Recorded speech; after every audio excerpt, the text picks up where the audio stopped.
सभी व्यूअर्स को नमस्कार। आज की इस वीडियो में आप लोगों से बात करेंगे एसएससी सीजीएल 2022 में जितने भी चेंजेस हुए हैं और जो भी नया सिलेबस आया है। तो आज की वीडियो आप लोगों के लिए बहुत इंपॉर्टेंट होने वाली है क्योंकि एसएससी सीजीएल 2022 में बहुत सारे चेंजेस हुए हैं। तो हम सारे चेंजेस डिस्कस करेंगे बहुत कम समय में, आपका बिल्कुल भी टाइम वेस्ट नहीं करेंगे। कम से कम समय में सारे चेंजेस के बारे में बताएंगे, नए सिलेबस के बारे में बताएंगे कि क्या सिलेबस चेंज हुआ है, क्या सिलेबस आया है, डिटेल में हर चीज के बारे में बात कर लेंगे। तो इस वीडियो को पूरा एंड तक देख लेना, आप सब लोगों के लिए बहुत इंपॉर्टेंट होने वाली है। हो सकता है आपने इस टाइप की वीडियोस कहीं और भी देखी हो, लेकिन मैं फिर भी आपको ये रिकमेंड करूंगा कि आपको ये वीडियो जरूर देखनी चाहिए क्योंकि इसमें हो सकता है आपको कुछ ऐसा जानने को मिले जो और कहीं आपको ना पता चला हो, और ये चीजें जाननी बहुत इंपॉर्टेंट है आप लोगों के लिए। वीडियो स्टार्ट करने से पहले मैं एक चीज कहना चाहता हूं कि हमने एक नया चैनल बनाया कपूर गुरुकुल क्लासेस नाम से। तो जिन लोगों ने अब तक उस चैनल को सब्सक्राइब नहीं किया है, फटाफट से उस चैनल को सब्सक्राइब कर दो। कपूर गुरुकुल क्लासेस नाम है चैनल का, डिस्क्रिप्शन में लिंक भी मिल जाएगा आपको चैनल का, आप सर्च करके भी जा सकते हो। ये अभी जो आप वीडियो देख रहे हो, आप देख रहे हो कपूर गुरुकुल पर, और ये कपूर गुरुकुल क्लासेस है। जिस दिन इस चैनल पर 5,000 सब्सक्राइबर्स कंप्लीट आप लोगों ने करवा दिए, उस दिन से regular free of cost videos आनी शुरू हो जाएंगे आप सबकी तैयारी के लिए। तो ज्यादा टाइम वेस्ट नहीं करते और फटाफट से स्टार्ट करते हैं हम। तो देखो, ये वो सारी वैकेंसीज हैं जो आपकी एसएससी सीजीएल 2022 में होंगी। इसमें एक चीज है, कुछ लोग बोल रहे थे कि एग्जीक्यूटिव असिस्टेंट इन सीबीआईसी यानी कि सीनियर टैक्स असिस्टेंट जिनको बोलते हैं, वो नहीं है। तो उसके लिए कोरिजेंडम ऑलरेडी इशू हो चुका है। वो एसएससी की जो ऑफिशियल वेबसाइट है आप लोगों को मिल जाएगा, उसमें क्लियरली दिख जाएगा आप लोगों को। अब ये देखो, जो ये ऊपर की वैकेंसीज है ना, double A assistant audit officer और असिस्टेंट अकाउंट्स ऑफिसर, ये 4800 ग्रेड पे की नौकरी होती है और गस्टेड नौकरी होती है ग्रुप बी की। एसएससी की ये दो नौकरियां जो गस्टेड होंगी। उसके बाद ये ज्यादातर नौकरियां हैं जो मोस्टली लोगों का ड्रीम होता है पाना, ये 4600 ग्रेड पे की नौकरियां, उसके बाद ये 4200 ग्रेड पे, उसके बाद 2800 ग्रेड पे और उसके बाद 2400 ग्रेड पे। ये वो सारी नौकरियां हैं जो नौकरियां आपको एसएससी सीजीएल के थ्रू मिल सकती हैं। तो भाई ये देख लो और अपना ड्रीम फिक्स कर लो कि आपको इनमें से कौन सी नौकरी चाहिए और फटाफट से मेहनत करनी स्टार्ट कर दो। अब देखो, जो चेंजेस है ना उनके बारे में हम बात कर लेते हैं। देखो, अब क्या सबसे पहले तो जो मेजर चेंज हुआ है वो क्या हुआ है। पहले क्या होता था, टीयर 1 होता था, टीयर 2 होता था। अब भी वही है, टीयर 1 होगा, टीयर 2 होगा, उसके बाद पोस्ट प्रेफरेंस होगी। पहले क्या हुआ करता था, पहले डीवी कंडक्ट करवाया करती थी एसएससी। अब एक तो वो स्टेप हट गया, डीवी एसएससी कंडक्ट नहीं करवाएगी, वो यहाँ से हट चुका है। डीवी आपका डिपार्टमेंट कंडक्ट करवाएगा। उसके बाद आपका रिजल्ट आ जाएगा। ये देखो, मैंने डेट्स लिखी है। टीयर 1 दिसंबर में होगा, टीयर 2 की अभी एग्जैक्ट डेट नहीं आई है, लेकिन होपफुली जहां तक मुझे लगता है मार्च या अप्रैल में हो जाएगा। फिर आपका रिजल्ट आ जाएगा, फिर मेडिकल होगा, फिर फिजिकल जिन जिन पोस्ट के लिए रिक्वायरमेंट है वो वीडियो के एंड में आपको सारा, मतलब ये पूरी वीडियो देख लेगा ना, सब पता चल जाएगा किस में फिजिकल चाहिए, क्या फिजिकल चाहिए, कंप्लीट बात कर लेंगे। उसके बाद ज्वाइनिंग हो जाएगी आपकी। जोन एलोकेशन होता है कुछ डिपार्टमेंट्स में, कुछ में नहीं होता। वो डिपार्टमेंट टू डिपार्टमेंट वेरिएशन होता है। कुछ में जैसे जोन बांटे, जैसे एएसओ इन सीएसएस है, उसमें क्या जोन एलोकेशन होगा, दिल्ली है, सीबीडीटी इनकम टैक्स इंस्पेक्टर या सीबीआईसी एक्साइज इंस्पेक्टर है, उनके लिए जोन एलोकेशन होगा। अब ये देखो, ये टीयर 1 है। टीयर 1 आपका एज इट इज है, जैसा पहले हुआ करता था, वही 4 सेक्शन है, रीजनिंग, मैथ्स, इंग्लिश, जीके। 25-25 सवाल आएंगे हर सेक्शन के। हर सवाल 2 नंबर का होगा, यानी कि 50 नंबर का हर सेक्शन हो जाएगा।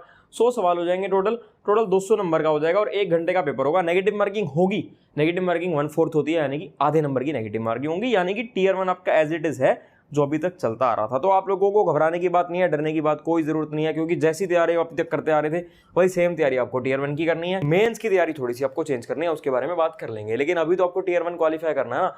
टीयर 1 को क्वालिफाइंग इन नेचर कर दिया गया है। पहले इसकी मेरिट जुड़ा करती थी, मार्क्स जुड़ा करते थे, अब मार्क्स नहीं जुड़ेंगे, सिर्फ क्वालिफाई करना है। लेकिन इसका ये मतलब नहीं है कि आप लापरवाह हो जाओ कि क्वालिफाई करना है, कर लेंगे। भाई क्वालिफाई भी तो करना है, उसके लिए भी तो पढ़ना पड़ेगा, उतना ही मन लगाकर पढ़ो और अच्छे से पढ़ो, क्योंकि अब से ये सारी चीजें आपकी मेंस में भी आने लग गई हैं। टीयर 3 आपका हट चुका है, टीयर 4 हट चुका है। टीयर 4 हट चुका है कहना गलत होगा, क्योंकि टीयर 4 को एक किस्म से इन्होंने टीयर 2 में ही डाल दिया, लेकिन टीयर 3 बिल्कुल हट चुका है। अब हम बात कर लेते हैं टीयर 2 में जो चेंजेस हुए हैं उसके बारे में। देखो, टीयर 2 में भी अब से मैथ्स, रीजनिंग, जीके, इंग्लिश सब आएगा। पहले सिर्फ मैथ्स और इंग्लिश आया करती थी, इसलिए लोग जीके को निगलेक्ट कर दिया करते थे। अब से आप निगलेक्ट नहीं कर पाओगे। अब देखो, मैथ्स में क्या आएगा, मैथ्स में 30 सवाल आएंगे, हर सवाल आएगा 3 नंबर का। रीजनिंग में भी 30 सवाल, हर सवाल 3 नंबर का। जीके में 25 सवाल, हर सवाल 3 नंबर का। इंग्लिश में 45 सवाल, बहुत इंपॉर्टेंट हो गई इंग्लिश। इंपॉर्टेंट तो सारी ही है, लेकिन इंग्लिश इनमें सबसे ज्यादा इंपॉर्टेंट होगी, हर सवाल 3 नंबर का। इसमें जो नेगेटिव मार्किंग होगी वो 1/3 होगी, यानी कि 1 नंबर की नेगेटिव मार्किंग होगी। ये तो हो गया आपका जो मेन मेरिट बनेगी जिसके बेसिस पर। लेकिन सिर्फ ये इंपॉर्टेंट नहीं है, और भी चीजें इंपॉर्टेंट है। देखो, ये आपका कंप्यूटर है। मेरिट तो बनेगी सिर्फ इन 4 सेक्शंस पर, यानी कि 390 नंबर में से आपकी मेरिट बनेगी। लेकिन अब एक कंप्यूटर का टेस्ट ऐड कर दिया गया है, कंप्यूटर का पेपर आपका ऐड कर दिया गया है, आपको इसको भी क्वालिफाई करना है। ये बहुत इंपॉर्टेंट हो गया आप लोगों के लिए। इसमें आपके 20 सवाल आएंगे, हर सवाल 3 नंबर का होगा, यानी कि 60 नंबर का कंप्यूटर आएगा आपका। 60 नंबर कम नहीं होते, मेरिट में नहीं जुड़ रहे, लेकिन क्वालिफाई तो करना ही पड़ेगा। और इसके बाद आपकी टाइपिंग होगी। तो देखो, इन सब चीजों के लिए टियर 1 के लिए तो मेरे हिसाब से आपकी स्ट्रेटेजी फिलहाल वही सेम चलनी चाहिए जो आप अभी तक जिस तरीके से आप पढ़ते आ रहे थे। टियर 2 के लिए आपको स्ट्रेटेजी में चेंज करना पड़ेगा। अब वो चेंज कैसे करेंगे आप लोग? आपका जो टियर 1 है वो दिसंबर में है, टियर 2 मार्च अप्रैल में होगा। तो एक तो दिसंबर के बाद आपको मार्च अप्रैल तक 3-4 महीने मिल जाएंगे, वो भी सफिशिएंट है। लेकिन अभी से आप थोड़ा सा टियर 1 की तैयारी को चेंज कर दोगे ना, तो उससे क्या होगा, टियर 1 की तैयारी तो आपकी हो ही रही है, इस टाइप से तैयारी हो जाएगी कि टियर 1 की तैयारी करते करते आपकी मेंस की भी तैयारी उसके साथ ही हो जाएगी। तो इन चेंजेस के बारे में मैं अलग से एक सेपरेट वीडियो बना दूंगा। आज की वीडियो में इसके बारे में बात नहीं करेंगे, अलग से एक वीडियो बनाऊंगा इसकी स्ट्रेटेजी के ऊपर। आप बता देना जब भी आपको चाहिए मैं बता दूंगा। लेकिन आज कंप्यूटर के बारे में मैं आप लोगों को बता देता हूं, क्योंकि कंप्यूटर बहुत इंपॉर्टेंट है। कंप्यूटर को क्वालिफाई करोगे, क्वालिफाइंग है तभी आपको नौकरी मिल पाएगी। तो आपको क्या करना चाहिए? तो देखो, ये 2 बुक्स मैं आप लोगों को दिखाने के लिए लाया हूं। ये किरण पब्लिकेशन की कंप्यूटर की बुक्स हैं। अगर आप इनको पढ़ लेते हो ना, तो मुझे लगता है अगर आपने इनको अच्छे से पढ़ लिया तो इसके बाहर से कुछ आने के चांसेस कम ही हैं। देखो, इन बुक्स में क्या क्या चीजें हैं। इन बुक्स में एक तो आपका सबसे पहले आपको डिटेल में सब कुछ समझाया गया है, यानी जो जो टॉपिक्स होते हैं उनकी एक्सप्लेनेशन है। उस एक्सप्लेनेशन के बाद इसमें एमसीक्यूज हैं, जैसे आपने पढ़ा, जैसे जितने भी 50-60 पेज जितने भी पेजेस हैं वो आपने एक्सप्लेनेशन पढ़ ली। उसको पढ़ने के बाद उन्हीं के ऊपर क्वेश्चंस हैं, एमसीक्यू। आप पढ़ोगे, आप उन क्वेश्चंस को लगाओगे तो आपको ये पता लगेगा कि जो आपने पढ़ा है कितना आप रिटेन कर पाए हो, कितना आपको समझ में आया है, कितना आप भूल गए हो, सारी चीजें क्लियर हो जाएंगी। उसके बाद इसमें पेपर है, यानी कि जो प्रीवियस ईयर एग्जाम्स है, जो मॉडल टेस्ट हैं, वो सब है, ताकि आपको क्लैरिटी आए कि आपको कितना समझ आया है इतना पढ़कर। तो जब आप ये मॉडल टेस्ट पेपर लगा लोगे ना, आपको जितने भी क्वेश्चन हैं, तो जो आपने इससे पहले थ्योरी पढ़ी वो सब समझ में आएगा कि उस थ्योरी में से क्या क्या आ रहा है। उसके बाद कुछ और नए क्वेश्चन भी मिलेंगे, तो उसके आप नोट्स बना लेना। इन बुक्स का लिंक मैं डिस्क्रिप्शन में दे दूंगा, ये हिंदी इंग्लिश दोनों में अवेलेबल है। जो भी लोग लेना चाहे आप लोग ले लेना। और मेरे हिसाब से आपको जरूर पढ़ना चाहिए, क्योंकि कंप्यूटर क्वालिफाइंग है तो क्वालिफाई करोगे तभी आगे बढ़ पाओगे। छोटी सी चीज होती है, छोटी सी इसमें कई बार लोग निगलेक्ट कर जाते हैं, और इसको निगलेक्ट करने की वजह से ऐसा ना हो कि पूरी मेहनत आपकी खराब हो जाए। जैसे पहले टियर 3 में होता था कि छोटी सी गलती से मेहनत खराब हो जाती थी, अब ऐसा ना हो कि कंप्यूटर में छोटी सी गलती से आपकी मेहनत खराब हो जाए। अब इसके बाद देखो, ये एज लिमिट वगैरह ये सब तो आपने पढ़ी ली होगी, फिर भी मैंने लगा दिया था। आपको दिखा देता हूँ कि एज लिमिट कितनी है, एजुकेशन क्वालिफिकेशन क्या है। लेकिन जहां तक मुझे लगता है नोटिफिकेशन आए कई दिन हो गए, तो इन सब चीजों के बारे में आप लोगों को पता होगा। देखो, अब ये एज लिमिट है, ये एज लिमिट और एजुकेशन क्वालिफिकेशन, ये सब चीजें मुझे जहां तक लगता है आप सब लोगों ने देख ली होंगी, क्योंकि नोटिफिकेशन आए हुए काफी दिन हो चुके हैं। फिर भी एक बार आप लोगों को बता दूंगा, एजुकेशन क्वालिफिकेशन क्या है, एज लिमिट क्या है, थ्रेशोल्ड डेट्स, हर चीज के बारे में बता दूंगा। लेकिन उससे पहले मैं आपको एक चीज कहना चाहता हूं कि आप लोग जो अभी एसएससी की तैयारी कर रहे हो ना, आप लोगों के लिए मॉक टेस्ट बहुत इंपॉर्टेंट है। तो भाई मॉक टेस्ट जरूर लगाना। इसमें मतलब ये निगलेक्ट मत कर देना इस चीज को। कुछ लोग क्या करते हैं, पूरी तैयारी करते रहते हैं, मॉक टेस्ट लगाते ही नहीं, तभी वो सक्सेसफुल नहीं हो पाते। सक्सेसफुल होने के लिए मॉक टेस्ट बहुत इंपॉर्टेंट है। आप किसी भी टॉपर को देख लो, ऑलमोस्ट हर टॉपर मॉक टेस्ट लगाता है। और मॉक टेस्ट कौन से लगाना चाहिए इसके बारे में अगर बात करें, तो टेक्स्ट बुक के मॉक टेस्ट बहुत बढ़िया है। एक तो ये एग्जाम ओरिएंटेड है, और इसमें जनरली ना वो लोग इसका मॉक टेस्ट लगाते हैं जो एक्चुअल में एग्जाम की तैयारी कर रहे होते हैं। तो आपको कंपटीशन में ये पता रहता है कि आप कहां स्टैंड कर रहे हो, क्या आपके वीक पॉइंट्स हैं, क्या आपके स्ट्रॉन्ग पॉइंट्स हैं, यानी कि आप लोग कंप्लीट एनालिसिस भी कर पाते हो इसके बारे में। अभी इस पर बहुत जबरदस्त डिस्काउंट चल रहा है। अगर आप हमारा कूपन कोड KG10 यूज करोगे ना, तो आपको और एडिशनल डिस्काउंट मिल जाएगा। अभी टेस्ट दशहरा सेल चल रही है, जो कि सिर्फ 4 और 5 अक्टूबर के लिए है। तो हमारा कूपन कोड KG10 जरूर यूज कर लेना, ताकि आपको कूपन कोड KG10 यूज करने से काफी अच्छा डिस्काउंट मिल जाए। और इसका जो प्राइस है ना, वो आपको इतना सस्ता पड़ जाएगा कि अगर एनुअल प्राइस की बात करें तो डेली का 1 रुपए से भी कम पड़ जाएगा आपको ये। इसके सारे लिंक्स आपको हमारे डिस्क्रिप्शन में मिल जाएंगे। कूपन कोड KG10 जरूर यूज कर लेना, ताकि आपको एडिशनल डिस्काउंट मिल जाए। इसमें आपको 48,000 से भी ज्यादा मॉक टेस्ट मिलते हैं, और 14,000 से भी ज्यादा प्रीवियस ईयर पेपर मिल जाते हैं। और सबसे बढ़िया बात यह है कि जो अभी SSC CL 2022 का बिल्कुल लेटेस्ट नया पैटर्न आया ना, इस पर बेस भी आपको नए मॉक टेस्ट भी मिल जाएंगे इसमें, जो आप लोगों के लिए बहुत इंपॉर्टेंट है। तो ये मॉक टेस्ट जरूर लगाना और कूपन कोड KG10 जरूर यूज कर लेना, ताकि आपको एडिशनल डिस्काउंट मिल जाए। तो देखो, अब एज लिमिट की बात कर लेते हैं। वैसे ज्यादा फोकस नहीं करूंगा इस पर, क्योंकि आपको पता होगा 18 से 27 साल होती है, 20 से 30 साल होती है, अलग अलग पोस्ट के लिए होती है। कुछ पोस्ट के लिए 18 से 27, किस पोस्ट के लिए 20 से 30, कुछ पोस्ट के लिए 32 तक भी होती है, शायद JSO के लिए होती है 32 तक। तो ये मैं उम्मीद करता हूं कि ये सारी चीजें ना आप लोगों ने पढ़ ली होंगी नोटिफिकेशन में ऑलरेडी। और एजुकेशन क्वालिफिकेशन क्या चाहिए? एजुकेशन क्वालिफिकेशन आपको ग्रेजुएशन चाहिए। SSC CGL की कोई भी नौकरी करनी है तो ग्रेजुएशन होनी चाहिए। लेकिन JSO एक ऐसी पोस्ट है जिसमें आपको थोड़ी सी एक्स्ट्रा चीज चाहिए होती है। वो JSO में क्या होता है, या तो आपके 12वीं में मैथ्स में 60% से ज्यादा नंबर होने चाहिए, या आपने जब ग्रेजुएशन करी थी, ग्रेजुएशन में आपके पास कोई स्टैटिस्टिक्स एक सब्जेक्ट होना चाहिए। इन दोनों में से कोई भी एक चीज अगर होगी आपकी, तो आप JSO के लिए एलिजिबल हैं। JSO मतलब जनरली जितने भी लोग इस पेपर की तैयारी करते हैं ना, वो JSO AAO की जिनका एम होता है, ऐसे लोग कम ही मिलते हैं। Income tax inspector, CBI, excise, ASO, ये लोगों का एम ज्यादा मैंने देखा है, जितना भी अब तक मैंने ऑब्जर्व किया है। बाकी फिर भी बता दिया कि JSO के लिए 12वीं में 60% नंबर होने चाहिए मैथ्स में, या ग्रेजुएशन में आपके पास स्टैटिस्टिक्स सब्जेक्ट होना चाहिए।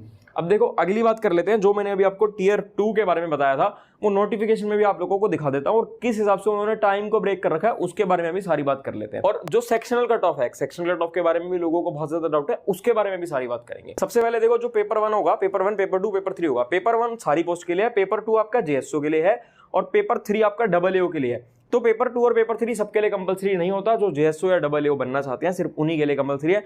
फिर भी आप जेएसओ या डबल ए बनना भी चाहते हो और आप इसमें फेल भी हो जाते हो तो भी आप पेपर 1 में मतलब आप बाकी पोस्ट के लिए इन रहते हो, ऐसा नहीं है कि आप बाहर हो जाओगे उसमें। अब मेंस में देखो क्या है, मेंस में आपका मैथ्स, रीजनिंग, जीके, इंग्लिश चारों चीजें आने लगी है, या मैथ्स आने लगी है। टाइपिंग यानी कि जो सीपीटी वगैरह टाइपिंग अलग से वो करता था टीयर 4, वो अब इसी में जोड़ दिया, टीयर 3 को एलिमिनेट कर दिया है। तो अब मैथ्स और रीजनिंग का मैंने बता दिया आपको 30-30 सवाल आएंगे, 3-3 नंबर का सवाल होगा, यानी कि 90-90 नंबर, टोटल 180 नंबर हो गया। मैथ्स और रीजनिंग का जो सेक्शन 1 है ना, इसको करने के लिए आपको मिलेगा 1 घंटा। इसके बाद आपका होगा सेक्शन 2, जिसमें आपकी इंग्लिश और जीके आएगी। इंग्लिश के 45 सवाल, जीके के 25 सवाल, टोटल 45 × 3 और 25 × 3, टोटल 210 नंबर की होगी। इसको करने के लिए भी आपको 1 घंटा मिलेगा। जो आपकी कंप्लीट मेरिट बनेगी ना, वो इसमें से बनेगी 390 नंबर में से। जो भी आपकी मेरिट बन रही है वो 390 नंबर में से बन रही है। अब इसके बाद नेक्स्ट चीज आ गई आपकी कंप्यूटर नॉलेज, जो मैंने अभी आपको बताया था कि 20-20 नंबर के सवाल, 20 सवाल आएंगे, हर सवाल 3-3 नंबर का होगा, टोटल 60 नंबर का होगा। क्वालिफाई करना है इसको, क्वालिफाई करने के लिए कहां से पढ़ सकते हो इसके बारे में मैं आपको बता चुका हूं, लिंक डिस्क्रिप्शन में, आप लोग जाकर देख लेना। तो इसको क्वालिफाई करना बहुत जरूरी है। अब इसके बाद नेक्स्ट चीज आपकी आ गई डाटा एंट्री स्पीड टेस्ट। अब ये भी आपका 15 मिनट का होगा। इसमें आपको क्या करना होता है, इसमें आपको 2000 की डिप्रेशन कर, बहुत ज्यादा स्पीड नहीं चाहिए होती है, लगभग 27-28 के आसपास की स्पीड चाहिए होती है। 2000 की डिप्रेशन करने होते हैं, और परसेंटेज एरर अलाउड होती है कि कुछ मतलब 5% होता है किसी के लिए, किसी के लिए 2%, किसी के लिए 3%, वो आप नोटिफिकेशन में पढ़ लेना, ज्यादा मुश्किल नहीं है। अगर आप 15 दिन भी कर लोगे ना इसकी तैयारी अभी से, तो देखो मैं नहीं कहूंगा कि अभी से तो मत ही करो आप इसकी तैयारी, क्यों टाइम खराब करते हो। जब ये होना होगा ना पेपर, अभी तो फिर अपना टीयर 1 दे लो, टीयर 1 के साथ साथ इस पैटर्न की तैयारी कर लो। ये टाइपिंग की आप तभी कर लेना तैयारी, 15-20 दिन में आराम से हो जाता है। बाकी जेएसओ और डबल के बारे में मैंने आपको बता ही दिया, इसमें आपको क्या करना होगा। अब नेक्स्ट देखो, नेक्स्ट बात कर लेते हैं फिजिकल के बारे में। जो फिजिकल स्टैंडर्ड्स होते हैं, जो मेडिकल स्टैंडर्ड्स होते हैं, हर पोस्ट के लिए फिजिकल स्टैंडर्ड्स की रिक्वायरमेंट नहीं होती, कुछ पोस्ट के लिए होती है, उनके बारे में बात कर लेते हैं। सबसे पहले सीबीआईसी यानी कि central board of indirect taxes and customs, इसमें आपकी 3 पोस्ट है, इंस्पेक्टर, पीओ, एग्जामिनर। उसके बाद सीबीएन, इसमें आपकी 2 पोस्ट है, नार्कोटिक्स होता है, इसमें नार्कोटिक्स में आपकी इंस्पेक्टर और सब इंस्पेक्टर। जो ये 5 पोस्ट है ना, इन 5 पोस्ट के लिए जो फिजिकल स्टैंडर्ड्स रहते हैं वो ऑलमोस्ट सेम रहते हैं, और कोई बहुत ज्यादा मुश्किल फिजिकल स्टैंडर्ड्स नहीं होते। कोई आर्मी ज्वाइन नहीं कर रहे आप, नॉर्मल बेसिक फिजिकल स्टैंडर्ड होते हैं, 99% लोगों के मीट कर जाते हैं वो फिजिकल स्टैंडर्ड, तो कोई घबराने की बात नहीं है। डिटेल में जानना चाहो तो हमारी स्ट्रेटजी एंड टिप्स प्लेलिस्ट में चले ना, स्ट्रेटजी एंड टिप्स प्लेलिस्ट में आपको डिटेल में हर पोस्ट के बारे में मिल जाएगी सारी इन्फॉर्मेशन। इसके बाद नेक्स्ट पोस्ट सीबीआई और एनआईए। सीबीआई और एनआईए में ऑलमोस्ट फिजिकल स्टैंडर्ड सेम होते हैं, थोड़ा सा छोटा सा माइनर सा डिफरेंस होता है। सीबीआई में जो हाइट चाहिए होती है वो 165 सेंटीमीटर चाहिए होती है मेल्स को, और 170 सेंटीमीटर चाहिए होती है एनआईए में मेल्स को। तो ये 5 सेंटीमीटर का हाइट में डिफरेंस रहता है सीबीआई और एनआईए का। फीमेल्स के लिए हाइट कम रहती है, मेल्स के लिए मैंने आपको बताया 165 और 170, बाकी जो स्टैंडर्ड्स रहते हैं वो ऑलमोस्ट सेम रहते हैं। अब जो नेक्स्ट पोस्ट है यूडीसी इन बीआरओ, यानी अपर डिविजनल क्लर्क इन बॉर्डर्स रोड ऑर्गेनाइजेशन। इसके फिजिकल स्टैंडर्ड्स थोड़े से मुश्किल होते हैं, जैसे कि मैंने कहा ये कोई आर्मी ज्वाइन नहीं कर रहे, लेकिन इसके फिजिकल स्टैंडर्ड्स आप कह सकते हो कि कुछ हद तक आर्मी के लेवल के होते हैं। बिल्कुल सेम तो नहीं होते, लेकिन थोड़े से इनके कंपैरिजन में इनके टिपिकल रहते हैं, मुश्किल रहते हैं। तो जो भी लोग ये पोस्ट भरोगे ना, आप लोग ढंग से पढ़ लेना एक बार नोटिफिकेशन को। अब इस सब के बाद और जो लोगों के डाउट रहते हैं वो ही रहते हैं tattoo, flat foot, colour blind, knock knees मैं लिखना भूल गया हूँ, नॉकनीज के बारे में भी कुछ लोग पूछते हैं। तो देखो इन सब चीजों के लिए एक तो जो कलर ब्लाइंड है ना, इस चीज का तो आपको खास ध्यान रखना है। अगर आप कलर ब्लाइंड हो तो आप 100% रिजेक्ट हो जाओगे उन पोस्ट में जिन पोस्ट में कलर ब्लाइंड एलिजिबल नहीं है। कलर ब्लाइंड अगर मतलब कुछ पोस्ट ऐसी है जिनमें कलर ब्लाइंड लोग जा सकते हैं, उनमें कोई दिक्कत नहीं है, लेकिन जिन पोस्ट में कलर ब्लाइंड लोग नहीं जा सकते, आपने वो भर दी तो आप मेडिकल में 100% रिजेक्ट हो जाओगे, आपकी सारी मेहनत पर पानी फिर जाएगा। ध्यान से नोटिफिकेशन पढ़ना, तभी पोस्ट भरना। अब टैटू और फ्लैट फुट, नॉक नीज, इन सब के बारे में अगर बात करें तो जनरली मोस्टली जितनी भी पोस्ट है उनमें कोई ऐसी दिक्कत है नहीं इस चीज के लिए। बाकी फिर भी मैं आपको कहूंगा कि आप नोटिफिकेशन पढ़ लो।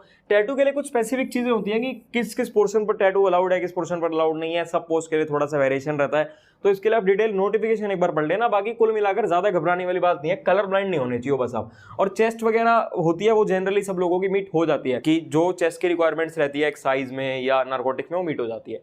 अब सिलेबस की बात कर लेना। देखो टीयर 1 का सिलेबस वही है जो पहले था, कुछ भी वेरिएशन नहीं आया टीयर 1 के सिलेबस में, तो जो लोग तैयारी कर रहे हैं वैसे ही करते हैं, कोई घबराने की जरूरत नहीं है। लेकिन मैं कहूंगा कि थोड़ा सा अगर चेंज कर दोगे तैयारी में, अपनी स्ट्रेटेजी में, तो ये बेटर हो जाएगा कि टीयर 1 के साथ साथ आपकी टीयर 2 की भी तैयारी हो जाएगी। तो जीके में वही सब आएगा जो रीजनिंग है, रीजनिंग में वही सब आएगा जो आपका पहले आता था, कोई भी घबराने वाली बात नहीं है। मेजर जो चैप्टर्स हैं मैं बता देता हूँ आपको, 5-7 चैप्टर, वैसे आप लोगों को पता ही होगा क्या चैप्टर्स हैं। एक तो सीक्वेंस के सीरीज के क्वेश्चन आते हैं, फिगर के क्वेश्चन आते हैं, ब्लड रिलेशन आता है, सिलोजिज्म आता है, यानी verbal and non verbal type की जो भी रीजनिंग है ना ऑलमोस्ट आपकी सारी आती है। नंबर सीरीज में थोड़ी सी लोगों को दिक्कत आती है, इसको ढंग से पढ़ लेना। मेंस में भी रीजनिंग आने वाली है, तो हो सकता है थोड़ा सा लेवल बढ़ जाए, बहुत ज्यादा लेवल नहीं बढ़ेगा, घबराओ मत। यूं नहीं होगा कि एकदम ही हाई लेवल के क्वेश्चन आने लग जाएंगे, ये सब डराने वाली बात है, आप लोगों को डरना नहीं है। थोड़ा सा लेवल हो सकता है बढ़ जाए, तो उसके लिए आप तैयारी अपनी उस हिसाब की कर लो। मतलब बेसिक ही है, रीजनिंग तो कुल मिलाकर सबसे आसान होती है, कुल मिलाकर कोई दिक्कत नहीं होने वाली आप लोगों को रीजनिंग में। अगली आपकी जीके और करंट अफेयर्स है, इसमें भी सेम है, तैयारी वही है, बस ये फर्क है कि पहले हम लोग निगलेक्ट कर देते थे, हम लोग नहीं पढ़ते थे, अब वो गलती नहीं करनी, अब पढ़ना है। इसके लिए डिटेल वीडियो बना रखी है मैंने, स्ट्रेटेजी एंड टिप्स प्लेलिस्ट में चले जाना, वहां पर जाकर देख लेना। उसके बाद मैथ्स में टीयर 1 का सिलेबस सेम है, टीयर 2 में थोड़ा सा चेंज है, उसके बारे में अभी आगे बात कर लेंगे। इंग्लिश में क्या है, इंग्लिश में तो देखो वही चीजें आती हैं कुल मिलाकर। इंग्लिश में अगर इंग्लिश को डिवाइड कर देना, 3 ही चीजें होती हैं, वो क्या होता है, रीडिंग कॉम्प्रिहेंशन होता है और ग्रामर होती है। इसके बारे में भी अभी जब आगे मेंस की बात करेंगे तब डिटेल में अच्छे से बात करेंगे। अब ये देखो जी, ये सेक्शनल कट ऑफ वाली बात आ गई, जो कुछ लोग सेक्शनल कट ऑफ के बारे में बोलते हैं ना कि भाई सेक्शनल कट ऑफ टीयर 1 में किस हिसाब से रहेगा, क्या रहेगा, तो उसके बारे में बताता हूँ कि जो टीयर 1 है ना, टीयर 1 में आपका कोई अलग से सेक्शनल कट ऑफ नहीं है, क्योंकि देखो ये पूरी लाइन आप पढ़ो, minimum qualifying marks in tier 1, उसके बाद कॉमा लग गया। कॉमा लगने का मतलब है कि ये पूरी लाइन एक है, minimum qualifying marks in tier 1, यानी कि टीयर 1 को आपको क्वालिफाई करना है। टीयर 1 के अंदर अलग अलग सेक्शनल कट ऑफ नहीं है कि मैथ्स में इतने चाहिए, रीजनिंग में इतने, जीके में इतने, तो घबराओ मत। टीयर 2 में अलग अलग है, देखो सेक्शन 1 की आपकी अलग से बनेगी, सेक्शन 2 की आपकी अलग से बनेगी, फिर मॉड्यूल 1 ऑफ सेक्शन 3 जो है उसकी अलग होगी। इस टाइप से आपकी टीयर 2 में अलग अलग है, दे रखा है सारा, हर कैटेगरी के लिए दे रखा है कि आपकी कितनी, जो मिनिमम आपके क्वालिफाइंग मार्क्स है, यानी कि जो मिनिमम आपकी कट ऑफ है वो कितनी होगी।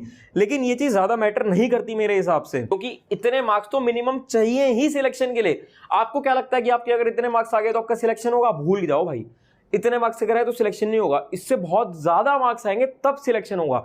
तो इसलिए ये चीज मैटर ही नहीं करती, इस चीज को देखकर घबराओ मत, डरो मत। जो ये सब लिखा हुआ है ना, ये सब आपके लिए बिल्कुल भी मैटर नहीं करता, क्योंकि आपको इससे बहुत ज्यादा नंबर चाहिए सिलेक्शन के लिए। तो ये सब फालतू की बातें हैं, इनमें ज्यादा टेंशन मत लो। अब आ जाते हैं मैथ्स पर मेंस में। अब देखो मेंस में क्या डिफरेंस आया, मोस्टली चैप्टर सेम है, एक चैप्टर आपका ऐड हो गया, ये एक नहीं 2 चैप्टर आपके ऐड हो गए, स्टैटिस्टिक्स एंड प्रोबेबिलिटी, ये आपका ऐड हो गया मेंस में। अब कुछ लोग रो रहे हैं, रो क्या रहे हैं, मतलब यही कि क्या हो गया, घबरा रहे हैं। भाई तुम इंस्पेक्टर बन रहे हो, इंस्पेक्टर बनने के लिए 1-2 चैप्टर फालतू पढ़ लोगे तो क्या होगा? 10वीं क्लास के चैप्टर हैं, 10th क्लास के, 10वीं की किताब उठा लेना, शायद 14th और 15th चैप्टर होगा, एग्जैक्टली मुझे ध्यान नहीं है, देख लेना एक बार इंडेक्स में, जहां तक मुझे ध्यान आ रहा है 14th और 15th चैप्टर होगा। तो भाई इंस्पेक्टर बनने जा रहे हो, 10वीं की मैथ्स नहीं पढ़ सकते क्या? पूरी की पूरी मैथ्स 10वीं की है, मैथ्स ही नहीं, पूरा का पूरा सिलेबस ही 10वीं का एसएससी का, 10वीं से ऊपर तो कुछ भी नहीं आ रहा। तो इस छोटी सी बात से घबराओ मत, मेहनत करो, 1-2 चैप्टर फालतू पढ़ लोगे कुछ नहीं हो जाएगा, बहुत बेसिक है। मुझे कहोगे मैं पढ़ा दूंगा, कपूर गुरुकुल क्लासेस तो अब स्टार्ट कर ही दिया हमने, उस पर तो हमने पढ़ाना ही है सब कुछ, 5000 सब्सक्राइबर करवा देना बस उस पर फटाफट, उसके बाद पढ़ाएंगे। अब ये मैथ्स के मेजर मैंने चैप्टर लिख रखे हैं। परसेंटेज मैथ्स का बेस है, रेशियो प्रोपोर्शन उसमें मिक्सचर एलिगेशन उसी का पार्ट है एक किस्म से, SICI उसी का पार्ट है, इंस्टॉलमेंट एंड पार्टनरशिप, फिर प्रॉफिट लॉस, फिर टाइम एंड वर्क का पार्ट हो गया, टाइम एंड डिस्टेंस हो गया। एक बार पढ़ लेना, स्क्रीनशॉट लेना चाहो तो स्क्रीनशॉट ले लेना, मेजर चैप्टर्स लिख दिए। सिर्फ ये नहीं लिखा है मैंने इसमें, मैंने आपको अलग से बता दिया कि स्टैटिस्टिक्स एंड प्रोबेबिलिटी भी आएगा, उसको भी पढ़ना है, निगलेक्ट नहीं करना है। 10वीं तक का सिलेबस है, घबराने की बात नहीं है, 1% भी अपना आराम से पढ़ाई करो। उसके बाद रीजनिंग के बारे में बता ही दिया कि सिलेबस वही है, बस ये कि थोड़ा सा लेवल हो सकता है इंक्रीज हो जाए, तो थोड़ा सा अच्छे लेवल के क्वेश्चंस कर लेना, मैं करवा दूंगा आपको, कपूर गुरुकुल क्लासेस चैनल पर करवा दूंगा। सब्सक्राइब कर दो बस उस चैनल को, कपूर गुरुकुल क्लासेस को जाकर। इसके बाद आपका ये इंग्लिश और कॉम्प्रिहेंशन, इसके बारे में आपको बता दिया। इसमें थोड़ा बहुत जो चेंजेस है, देखो ज्यादा तो कुछ चेंजेस नहीं आए हैं, लेकिन ये देखो कॉम्प्रिहेंशन के बारे में थोड़ा सा इन्होंने अलग से मेंशन कर दिया है कि at least 1 paragraph should be a simple one based on a book or a story and the other 2 paragraph should be on current affairs based on report or an editorial. ये थोड़ा सा वेरिएशन मुझे देखने को मिला, बाकी कोई ऐसी दिक्कत वाली बात नहीं है। इंग्लिश आपकी 3 चीजों में डिवाइड हो जाती है, एक वोकैब, एक रीडिंग कॉम्प्रिहेंशन और एक आपकी ग्रामर। वोकैब के लिए आप लोग ईशा मैम की वीडियोस देखो, ये जिस चैनल पर आप ये वीडियो देख रहे हो कपूर गुरुकुल, इसी चैनल की प्लेलिस्ट सेक्शन में चले जाना, वहां वोकैब की प्लेलिस्ट होगी। ईशा मैम ने वोकैब पढ़ा रखी है, एक बार पढ़ लोगे जिंदगी में कभी नहीं भूलोगे वोकैब। ऐसी वोकैब अपनी जिंदगी में कभी नहीं पढ़ी होगी और ना ही कभी भूलोगे, एक बार पढ़ लोगे आप, मतलब एक बार पढ़ लोगे ना, आपका मन करेगा कि एक वीडियो देखने के बाद आपका मन करेगा कि सारी की सारी वीडियोस मैं आज ही देख दूं, छोड़ो ही नहीं।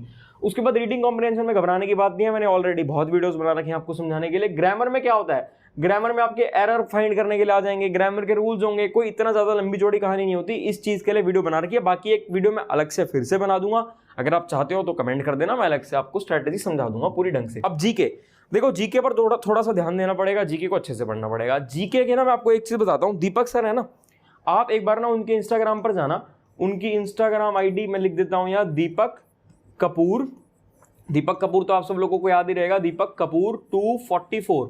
ये ना जीके इतनी जबरदस्त पढ़ाते हैं, बिल्कुल ट्रिक्स को यूज करके। मैं भी जितनी पढ़ता था इनसे पढ़ता था, ट्रिक्स को यूज करके जीके पढ़ाते हैं। इनको मैसेज कर करके परेशान कर दो, दुखी कर दो कि ये मजबूर हो जाए आप लोगों को जीके पढ़ाने के लिए। इतने मैसेज कर दो ना, भर दो इनका इंस्टाग्राम मैसेज से कि सर प्लीज जीके पढ़ा दो, सर प्लीज जीके पढ़ा दो।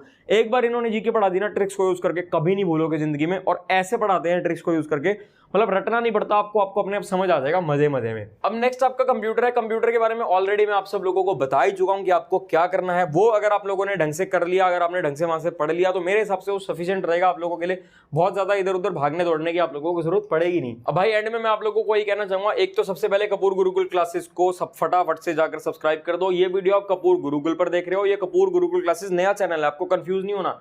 ये वो चैनल है जहां पर आप वीडियो देख रहे हो, ये नया चैनल है। इसमें आपको सारी स्ट्रेटेजीज के बारे में बात की जाएगी। इसमें सिर्फ आपकी पढ़ाई होगी कपूर गुरुकुल क्लासेस पर। फटाफट से 5000 सब्सक्राइबर पूरे करवाओ।